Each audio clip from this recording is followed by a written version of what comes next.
आरोहण। रूप सिंह पूरे 11 साल बाद अपने गांव माही लौटता है। वो शेखर कपूर के साथ देवकुंड के बस स्टॉप पर उतरता है। शेखर कपूर उसके गॉडफादर कपूर साहब का लड़का है और वो एक आईएएस ट्रेनी है, यानी वो उसका एक खास मेहमान है। रूप सिंह को एक अजीब किस्म की लाज और झिझक हो रही है, क्योंकि वो इतने लंबे समय के बाद अपने गांव वापस लौट रहा है। 11 साल बाद भी गांव के लिए कोई पक्की सड़क नहीं बन पाई थी। मेहमान को गांव पैदल तो वो लेकर नहीं जा सकता था, क्योंकि ये उसका खास मेहमान था। शेखर अपने बाइनोकुलर से पहाड़ियों और घाटियों को देखने में रमा हुआ था। अभी वो 6000 फीट की ऊंचाई पर थे और उन्हें 15 किलोमीटर चलकर 10,000 फीट की ऊंचाई पर पहुंचना था। चाय का गिलास थामे हुए रूप सिंह ने चाय वाले से घोड़ों के बारे में पूछा। सो चाय वाले ने कहा कि आपको जाना कहाँ है। रूप सिंह ने माही गांव का नाम लिया, जो सरगी गांव से पहले पड़ता है। चाय वाला अपना सिर खुजाने लगा और उसने फिर 9-10 साल के एक लड़के को पुकारा, तू माही जाएगा। अब लड़का वहां से उठकर चुपचाप चला गया, मगर थोड़ी ही देर में वो 2 घोड़ों के साथ वापस लौटा। चाय वाले ने ही उसका मेहनताना तय कर दिया था कि 2 घोड़ों के 100 रुपए। चल पड़े वो, एक घोड़े पर शेखर, दूसरे पर रूप।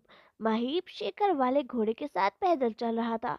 कहीं चढ़ाइयाँ, कहीं ढलाने, बड़े खूबसूरत नज़ारे थे। सामने पहाड़ों पर खूबसूरत बादल थे जो ऊपर ही ऊपर उड़ रहे थे। नीचे घास थी, पेड़ थे और बहुत हरियाली थी, और नीचे सूपी नदी बह रही थी। तभी घाटी से किसी अदृश्य लड़की के तड़पड़े गाने की आवाजें आने लगी। और इस गीत का मतलब रूप सिंह ने बताया कि कोहरे से सवाल कर रही घास काटने वाली पहाड़ी लड़की कहती है कि ए कोहरे, ऊंची नीची पहाड़ियों में तुम ना लोगो जाके। इस पर कोहरा घास वाली लड़की से कहता है कि ऊंची नीची पहाड़ियों में तू ना जाया कर। इसी तरह हिलांस नदी के परिंदों को भी वो आगाह करता है कि ऊंची नीची पहाड़ियों में अपना बसेरा ना बनाया करे। एक जगह पर चलते चलते अचानक से रूप सिंह ठमक गया और बोला, ये वही जगह है जहां मैंने भूप दादा को धकेला था। शेखर ने इसका कारण पूछा तो रूप ने बताया कि मैं देवकुंड घर से भाग आया था। भूप दादा ने यहाँ आते आते मुझे पकड़ लिया और उनसे छुटकारा पाने के लिए मैंने उन्हें धक्का दे दिया और वो संभल ना सके और फिसल गए, क्योंकि उन्होंने मेरा हाथ बहुत जोर से पकड़ा हुआ था। सो उनके साथ मैं भी ढुलकने लगा और हम दोनों नीचे ढुलकते ढुलकते गिर गए और आखिरकार हमने एक पेड़ को थाम लिया। एक और भूप थे तो दूसरी ओर मैं। भूप दादा बाहर से सख्त हैं पर अंदर से बहुत नरम। वो मुझे खींचकर ऊपर ले आए।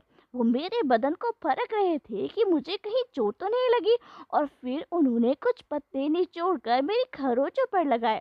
और उस दिन उन्होंने जो हाथ मेरा छोड़ा, और फिर वो हाथ उन्होंने कभी फिर मेरा नहीं पकड़ा। अब वो दोनों घोड़े से उतरकर पहाड़ों पर चढ़ने की बातें करने लगे। पर्वतारोहण का प्रसंग छिड़ जाने के बाद रूप और शेखर को बाहर की किसी बात की धुन ही नहीं रहती थी और सुध ही नहीं रहती थी।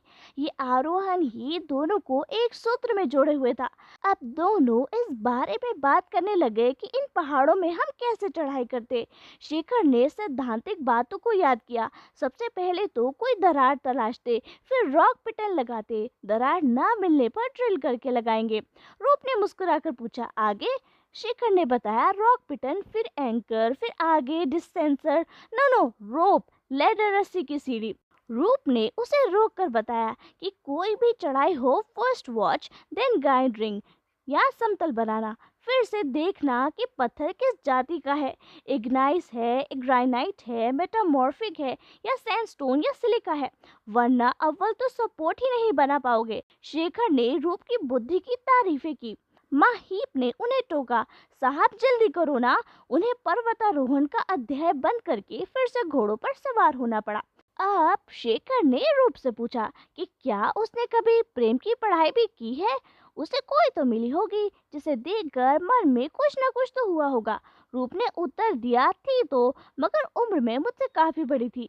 भेड़ चराने के दौरान ही हमारी मुलाकातें होती थी। शेहला तो इतनी सुंदर थी कि उसकी गुलामी करने में ही मैं खुद को धन्य मानता, जबकि वो खुद बैठकर स्वेटर बुना करती थी और मैं उसकी भेड़ें हाँका करता था। उसके लिए मैं बुनास के फूल तोड़ के लाता, जो उसे बेहद पसंद थे। सेब या आड़ू कहीं मिल जाते तो सबसे पहले मैं उसी को लाकर देता था। शेखर ने ठिठोली करते हुए कहा, और बदले में वो तुम्हें क्या देती थी? वो वो कभी कभी देवता का प्रसाद मुझे लाके देती, कभी मक्के की रोटी। मुझे बाद में मालूम पता चला कि वो स्वेटर भूप दादा के लिए बुना जा रहा था। फल फूल और रोटी भी वो उन्हीं के लिए लाती थी, और जब कभी वो ना आते तो वो मुझे दे दिया करती थी। जिस दिन भूप दादा ना आते थे, आखिर तक उसे खुश रखने की मेरी तमाम कोशिशें बेकार चली जाती। रूप एक झेप भरी हंसी हंसकर चुप हो गया। महीप ने कन अखियों से रूप को देखा और फिर घोड़ा पकड़कर चलने लग गया। तेरी इस लव स्टोरी में कोई दम तो है नहीं, और कोई नहीं मिली क्या तुझे कभी? शेखर ने पूरा समूह बनाकर बोला। मिली क्यों नहीं? उस दौरान कईयों से सांप पड़ा, कईयों के साथ में साथ रहा। अब तो सब ब्याह कर अपने अपने घर चली गई होंगी, बाल बच्चेदार हो गई होंगी, मगर शैला जैसी एक भी नहीं है। एक वही तो थी जो मुझ पर शासन करती थी। रुकिए, मैं आपको वो जगह दिखाता हूँ। अब महीप मुड़कर रूप को देखने लगा, जैसे महीप को उनकी बातों में रस मिल रहा हो। अचानक से रूप को खटका हुआ। ये कहाँ आ गए हैं हम? यहाँ तो झरना बह रहे हैं, चार गांवों का नामो निशान नहीं। ए लड़के, तुम हमें कहाँ ले जा रहे हो? माही बोला, माही, मगर उस रास्ते में तो पहाड़ों के बगल में एक छोटा सा मैदान हुआ करता था, और वहां भेड़े चराने लोग आते थे। पहाड़ के धंसने से वो सब कब का ठग छुप गया। लो शेखर साहब, पस्त हो गया रूप। भूप दादा की और मेरी प्रेम कहानियां, प्यार की निशानियां, वो मुलाकात, सबके सब ठग गए भूस्खलन में। अब तो नए रास्ते हैं और इन्हीं से होकर चलना है। कुछ भी हो, तुम्हारा ये इलाका बड़ा खूबसूरत है, एकदम स्वर्ग जैसा। हाँ, इसी रास्ते से पांडव स्वर्ग को गए थे। इधर का सबसे आखिरी गांव सुर्गी है। सुर्गी यानी स्वर्ग। जब बर्फ पड़ती होगी तो सारा इलाका बर्फ से ढक जाता होगा, तभी तो लैंडस्लाइड हुआ। और मैं तो इस लड़की के रोजगार के बारे में सोच रहा था। इतनी कच्ची उम्र, उस पर ये घोड़े वाला धंधा, खतरनाक रास्ते। सोचो, हम जवान होकर भी घोड़ों पर जा रहे हैं, और ये 15 किलोमीटर पैदल, और फिर इसे लौटना भी है 15 किलोमीटर। अभी पेट के लिए क्या क्या करना पड़ता है, वो तो है। वही मैं भी सोच रहा था कि बर्फ के दौरान क्या करते होंगे। ये हिलांस पर्वत की तरह जा छुपता होगा अपनी माँ की गोद में। अपनी बात का समर्थन में उस लड़के को पुकारा, ओ महीप। जी साहब, तेरे पाँव में दर्द होता होगा, आजा कुछ देर तू भी घोड़े पर बैठ जा और हम पैदल चलते हैं। नहीं साहब, लौटते वक्त तो चढ़ के ही आना है। अच्छा, ये दोनों घोड़े कब से हैं तेरे साथ, और तू किस गांव का है? अरे, इससे ये भी पूछो कि हीरो वीरू के अलावा इसके घर परिवार में और कौन कौन है। शेखर बोला, साहब बात मत करो, रास्ता बहुत ही खराब है। ये कहकर महीप ने उनके सवालों पर विराम लगा दिया। ऊपर से पत्थर गिरे हुए थे, और वो आगे आगे घोड़ों को पुचकारते हुए निर्देश देते हुए चल रहा था। उसके लिए इस समय इन फालतू सवालों से ज्यादा महत्वपूर्ण था। आगे एक झरना था, सो घोड़ा पानी पीने लगा। अब ये दोनों घोड़े पर से उतरकर बोलने लगे। अब रूप जैसे अतीत में लौट गया। वो बोला, वो भी क्या सहयोग था शेखर साहब। आपके पापा इधर ट्रेनिंग के लिए ना आते, ना रास्ता भटकते, ना मेरी जरूरत होती, मैंने भी ना वो चुस्ती दिखाई होती पहाड़ पार करने में, ना वो खुश होकर अपने साथ मुझे मसूरी ले जाते। फिर तो हम कपूर साहब की और मसूरी के ही होकर रह गए साहब। 11 साल बीत गए, तब हम भी इसे लड़के की तरह ही हुआ करते थे। उसके मन में आया कि कपूर साहब की तरह इस लड़के को भी वो अपने साथ लेता जाए तो कैसा रहेगा। मगर ये लड़का था कि एक नंबर का घुना, कुछ बोलता ही नहीं था। साहब, इतनी देर करोगे तो हम वापस कैसे लौटेंगे? महीप के ये कहने पर वो दोनों एक एक करके घोड़ों पर सवार हुए और चल पड़े। अब रूप ने जानना चाहा कि अब तो माही मुश्किल से 1.5 किलोमीटर का होना चाहिए।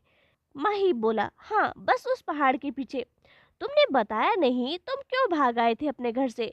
लड़के ने जैसे ये सुना ही नहीं, वो रास्ते में पड़े एक बड़े पत्थर को हटाने लगा। पत्थर बड़ा था, लड़के की औकात से कहीं ज्यादा, फिर भी वो लगा पड़ा था उसकी सहायता के लिए। अभी वो नीचे उतरने ही वाले थे कि लड़के ने पत्थर को नीचे धकेल दिया। कुड़ गया रूप। अजीब होते हैं ये पहाड़ी लोग, रूप ने कहा, और फिर मन ही मन झेप गया, क्योंकि वो भी तो पहाड़ी ही है। अब गांव करीब आता जा रहा था। सालों बाद की यादों के दरवाजे खुल रहे थे। एक ओर सुप्पी नदी, दूसरी ओर जंगल, और पीछे हिमांग का ऊंचा पहाड़।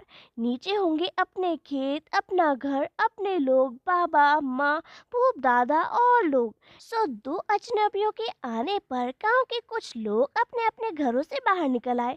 हालांकि ये सितंबर का महीना था और दिन के अभी 3 ही बजे थे, मगर यहाँ ठंड काफी थी और लोगों ने ठंड से बचने के लिए ऊन के कपड़े पहने थे। रूप की नजरें इनमें से हर एक के चेहरे को टटोल रही थी। अब रूप आगे चलकर एक बूढ़े के पास पहुंचा और बोला, बाबा, यहाँ 11 साल पहले कोई राम सिंह हुआ करते थे, जिनके 2 बेटे थे, भूप सिंह और रूप सिंह। वो हिमांग पहाड़ के नीचे उनका घर है। बूढ़े बाबा बोले, लेकिन रूप तो बहुत ही पहले भाग गया था। अगर मैं बोलूं कि मैं वही रूप सिंह हूँ तो? अच्छा मजाक कर रहे हो साहब? तब तो ये भी मजाक है कि मैं आपका दादा त्रिलोक सिंह हूँ। रूप ने हंसते हुए आगे बढ़कर उनके पांव छुए और तभी दूसरे आदमी ने पूछा, मगर आप इतने दिन थे कहाँ? मैं पर्वतारोहण संस्थान में था। त्रिलोक दादा बोले, वो क्या चीज है? पहाड़ पर चढ़ना? लेकिन किस लिए?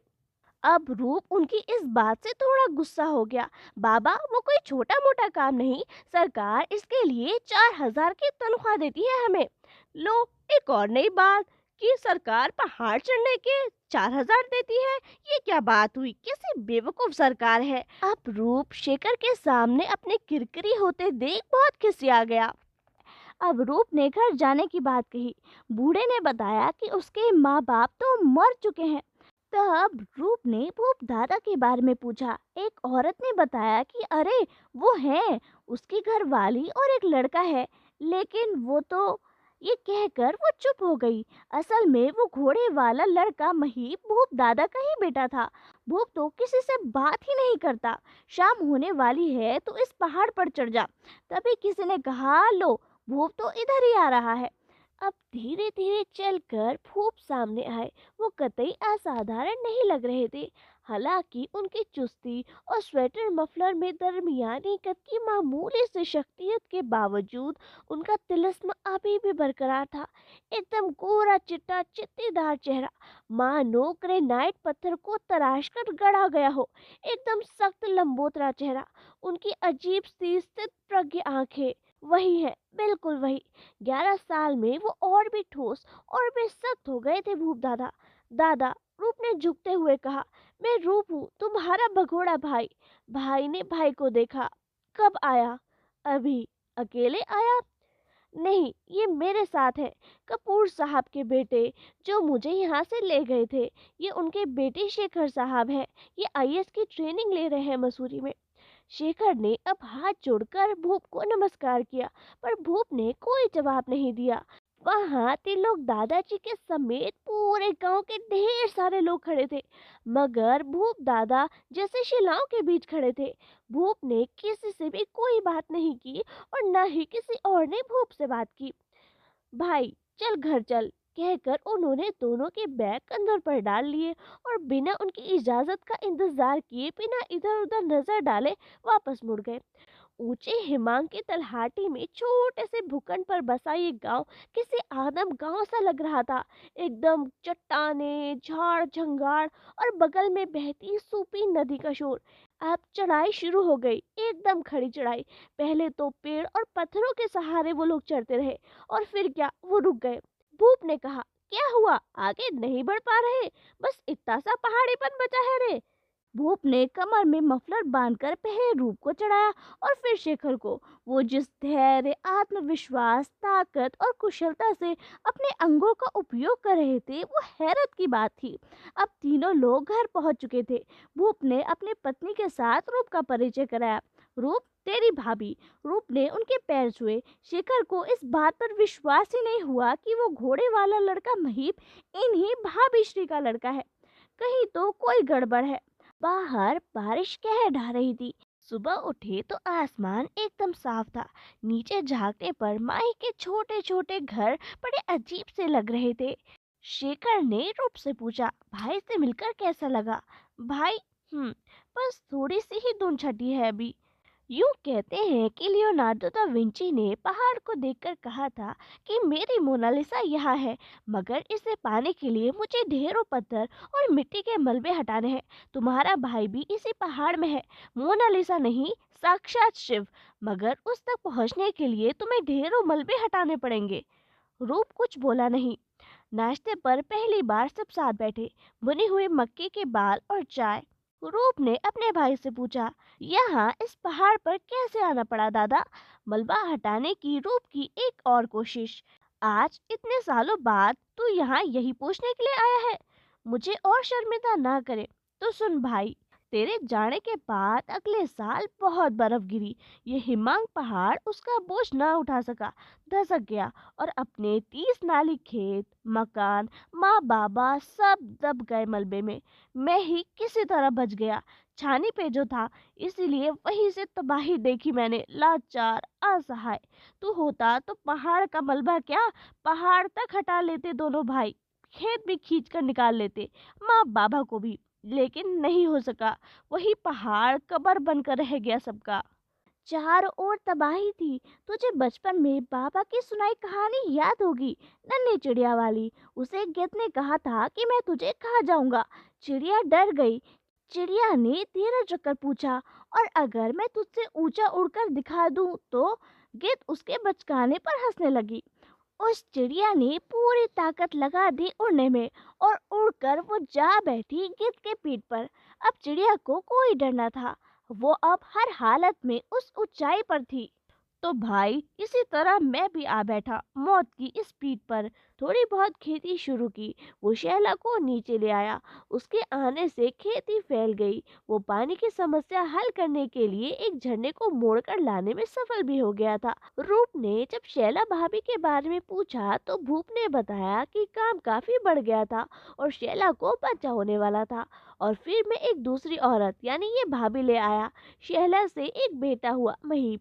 महीप अभी 9 साल का था कि शैला यहीं से नदी में कूद गई। बेटा जो नीचे उतरा तो लाख समझाने पर भी ऊपर नहीं आया। वो अपनी माँ की मौत के लिए मुझे ही गुनहगार समझता है। रूप ने उनसे कहा कि आपने बहुत दुख झेले हैं अपनी जिंदगी में। दुखों का पहाड़ लेकर आप बढ़ते रहे हैं। अब बस करो, मैं तुम्हारा छोटा भाई तुम्हें अपने साथ ले जाना चाहता हूँ। मुझे सरकार की ओर से पक्का क्वार्टर मिला हुआ है, और जितनी तनख्वाह मुझे मिलती है उसमें आराम से हम सब रह लेंगे। आप यहाँ कितने अकेले हैं? अब भूप गंभीर हो गए और बोले, कौन कहता है कि मैं यहाँ अकेला हूँ? यहाँ माँ है, बाबा है, शैला है, बस सब सोए पड़े हैं। यहाँ महीप है, मेरी घरवाली है।